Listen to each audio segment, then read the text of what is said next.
அதிமுக இன்னைக்கு இன்னொரு எம்எல்ஏ தனது பதவியை ராஜினாமா பண்ணிருக்காரு. சட்டப்பேரவை சபாநாயகர் ஜேசிடி பிரபாகர் அவர்கள் சந்திச்சு. யாருன்னா கரூர் தொகுதியோட சட்டமன்ற உறுப்பினர், முன்னாள் அமைச்சர், முன்னாள் மாவட்ட செயலாளர் எம்ஆர் விஜயபாஸ்கர் அவர்கள் தான் இந்த பதவியை ராஜினாமா பண்ணிருக்காரு. இன்னைக்கு அதிமுக பிரிவுல போக்குவரத்து துறை அமைச்சர் இருந்தாரு எம்ஆர் விஜயபாஸ்கர். கரூர்ல அதிமுகவோட ஒரு முக்கிய முகமா தான் அவர் இருந்தாரு. சமீபத்துல தேர்தல் நடைபெற்று இந்த 25 எம்எல்ஏக்கள் தவிகவுக்கு ஆதரவு கொடுத்த போது அதுல எம்ஆர் விஜயபாஸ்கர் வருவார். அந்த டைம்ல அவரோட கட்சி பதவி மாவட்ட செயலாளர், கரூர் மாவட்ட செயலாளர் அப்படின்ற பதவி இருந்துச்சு. அந்த பதவியை நீக்கினாரு எடப்பாடி பழனிசாமி அவர்கள். அதுக்கப்புறம் அந்த பிரச்சனை முடிஞ்சு இந்த 25 பேர் திரும்ப இவங்க எடப்பாடி அவர்கள் டீம் கூட இணக்கமா போறதுக்காக வந்ததுக்கு அப்புறமும் அவருக்கு இந்த மாவட்ட செயலாளர் பதவி கிடைக்கும் அப்படின்னு எதிர்பார்க்கப்பட்ட நிலையில அங்க மாவட்ட செயலாளராக வேற ஒருத்தரை நியமிச்சாரு எடப்பாடி அவர்கள். அதோட கழக கொள்கை பரப்பு செயலாளர் அப்படின்ற ஒரு பதவி நியமிக்கப்பட்டாரு சமீபத்துல தான். ஒரு கடந்த வாரம் அந்த பதவி யாரெல்லாம் ஏடிஎம்கேல அந்த முன்னாள் பதவி நீக்கப்பட்டாங்களோ அவங்க எல்லாருக்குமே மீண்டும் பல்வேறு பதவிகள் போடப்பட்டுச்சு. அதுல எம்ஆர் விஜயபாஸ்கருக்கு கொள்கை பரப்பு செயலாளர் அப்படின்ற ஒரு பதவி கொடுக்கப்பட்டுச்சு. ஆனா அவருக்கு மீண்டும் மாவட்ட செயலாளர் பதவி கொடுக்கப்படவில்லை. அதுல இருந்து அதிர்ப்தி இருந்த அவர் தன்னோட ஆதரவாளர்களுக்கெல்லாம் பேசி நேற்றே ஒரு சுசங்கமான ஒரு தகவல் வந்துச்சு. அவர் தனது எம்எல்ஏ பதவி ராஜினாமா செய்ய போறாரு, செஞ்சுட்டு அவர் தாவைக்கால இணைவார் அப்படின்ற மாதிரியான ஒரு தகவலை வந்துச்சு. அதை உறுதிப்படுத்தும் விதமாக இன்று காலை தனது எம்எல்ஏ பதவியை சட்டப்பேரவை சபாநாயகர் ஜேசிடி பிரபாகர் அவரை சந்திச்சு அந்த கடிதத்தை கொடுத்திருக்காரு. வழக்கம் போல நம்ம சபாநாயகர் அவர்களும் அந்த ராஜினாமாவை ஏற்றுக்கிட்டு உடனடியாக அதுக்கு உறுதியும் சொல்லிட்டாரு. ஓகே, ஏற்றுக்கொள்ளப்பட்டது அப்படின்ட்டு அந்த ராஜினாமா கடிதத்தை ஏற்றுக்கொண்டார்.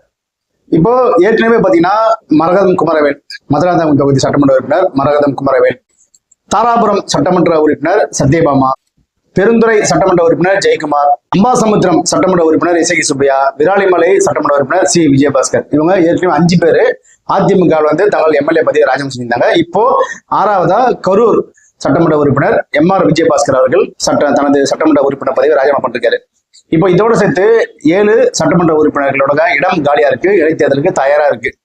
இந்த 7 இல்லாம இன்னும் சில எம்எல்ஏக்கள் கண்டிப்பா தங்களது பதவியை ராஜினாமா செஞ்சுட்டு அந்த 118 தாவேகாவுக்கு அந்த 118 அப்படின்ற இலக்கு வர வரைக்கும் கண்டிப்பா இன்னும் சிலர் இந்த ராஜினாமா பண்ணுவாங்க.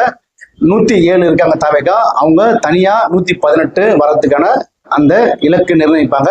ஸோ அதுக்காக இன்னும் சில எம்எல்ஏக்கள் தங்களது பதவியை ராஜினாமா பண்ணலாம். ஆனா இப்ப என்ன ஒரு விஷயம் இதுல அப்படின்னா, இந்த ராஜினாமா பண்ணிட்டு தாவேகால இணைஞ்சாலும் சரி இல்ல தனியா இருந்தாலும் சரி, அவங்களுக்கு தாவேகாவில கண்டிப்பா மீண்டும் எம்எல்ஏ சீட் கிடைக்குமா அப்படின்னு பார்த்தோம்னா அதுக்கான வாய்ப்பு ரொம்ப குறைவுன்னு சொல்றாங்க. ஏன்னா அந்த சட்டமன்ற உறுப்பினர்கள்லாம் தேர்ந்தெடுக்கப்பட்டவங்கன்னா சில கூட்டணி கட்சிகளோட ஆதரவோட தான் தேர்ந்தெடுக்கப்பட்டிருக்காங்க. அப்படி இருக்கும்போது மரகதம் குமரவேல் அவர்கள் மதுராந்தகத்துல வெற்றி பெற்றார். அவர் ராஜினாமா பண்ண உடனே பாட்டாளி மக்கள் கட்சி தலைவர் அன்புமணி அவர்கள் கடன் வச்சிருந்தாரு. ஏன்னா உங்களுக்காக நாங்களா உழைச்சிருக்கோம், எங்க கட்சிக்காரங்க உழைச்சிருக்காங்க, எங்க கட்சி சேர்ந்தவங்களாம் அவ்வளவு கஷ்டப்பட்டிருக்காங்க நீங்க வெற்றி பெறதுக்கு. ஆனா ராஜினாமா பண்ணும்போது நீங்க யாருமே டிஸ்கஸ் பண்ணாம அவங்கள பத்தி அவங்களோட உழைப்புக்கெல்லாம் உணர்வு கொடுக்காம நீங்க ரிசைன் பண்ணிட்டீங்களா அப்படின்ற மாதிரியான ஒரு கடன் தெரிவிச்சிருந்தாரு. இதுதான் எல்லா இடத்துலயும் இருக்கும். அப்ப மீண்டும் அவங்களுக்கே சீட்டு கொடுத்தா அவங்க வெற்றி பெறுவதற்கான வாய்ப்பு கம்மி, அவங்களுக்கான எதிர்ப்பாலை எதிர்த்து வேலை செய்யறதுக்கான வாய்ப்புகள் அதிகம். அதனால இந்த ராஜினாமா பண்ணவங்களுக்கான சட்டமன்ற உறுப்பினர் சீட்டு மீண்டும் கிடைக்குமா என்பது ஒரு கேள்விக்குறிதான். தாவேகாவும் அதை யோசிப்பாங்க. ஏன்னா கண்டிப்பா எதிர்ப்பு இருக்கும்.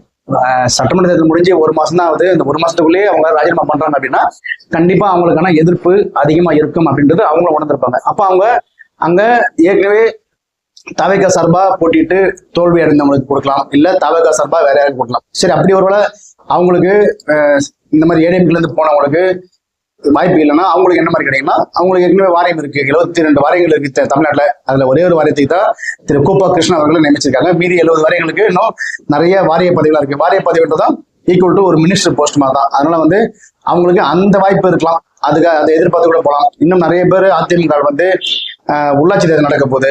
உள்ளாட்சியில நிறைய கிட்டத்தட்ட 20க்கும் மேற்பட்ட மாநகராட்சிகள் இருக்கு, நகராட்சி இருக்கு, சேர்மன் இருக்கு, மேயர் பதவியில் இருக்கு, இந்த மாதிரி நிறைய இருக்கு. ஸோ இந்த மாதிரியான எதிர்பார்ப்பு விஷயங்கள் நிறைய இருக்கு, அதை எதிர்பார்த்து கூட போகலாம்.